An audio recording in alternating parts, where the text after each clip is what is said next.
Right now, as the Attorney General met just moments ago with the lawmaker who has taken point in the investigation of Operation Fast and Furious. Chief Congressional Correspondent Mike Emanuel had been waiting all day for that meeting between the Attorney General, Eric Holder, and House Oversight Committee Chairman Darrell Issa. Mike is joining us live on Capitol Hill. Good evening. Brett, good evening. A 20-minute meeting in a remote corner of the Capitol, away from TV cameras, wrapping up just moments ago between the Attorney General and Chairman Darrell Issa. To avoid a contempt of Congress vote tomorrow, Issa demanded that the Attorney General must turn over Fast and Furious documents tonight. The documents that they may choose to give in the future, we need to have before tomorrow. Ultimately, the documents necessary to cause a postponement appear to be in their possessions. We're hoping that we have them tonight.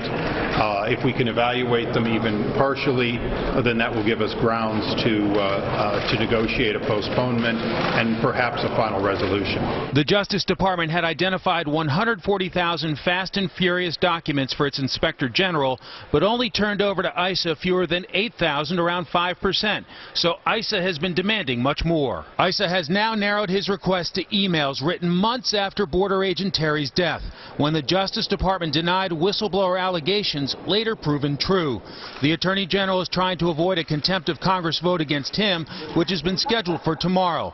Holder wrote Issa last night, quote, "The department has offered a serious good faith proposal to bring this matter to an amicable resolution in the form of a briefing based on documents that the committee could retain." Yet Holder wanted assurances before turning over those documents. Issa responded with a letter of his own, telling Holder that a briefing on the substance of the documents is not enough. Quote, "So the expectations of this meeting are clear. Only the delivery of documents outlined and offered by the Department of Justice last Thursday to staff will be sufficient to justify a postponement of Wednesday's scheduled vote." Top Democrats didn't say much today, except for Majority Leader Harry Reid expressing support for the Attorney General. He's provided enough for me. But a key House Oversight Republican says Holder must do more. Anything short of full compliance with the subpoena would be unsatisfactory to me and to a number of other committee members. So I'm not interested. It's not a bridge tournament. We're not haggling over the price of a used car. The top Democrat on the Oversight Committee, Elijah Cummings, who sat in on the meeting, said based on what he heard, the Attorney General has nothing to hide and would like to resolve this process. Issa described it as he said it was time to turn over the documents. Meanwhile, the Attorney General wanted to give a briefing, so these two still seeming to be far apart. Brett? And we may hear from the Attorney General in just a few minutes. You'll see that live here on Fox. Mike, thank you.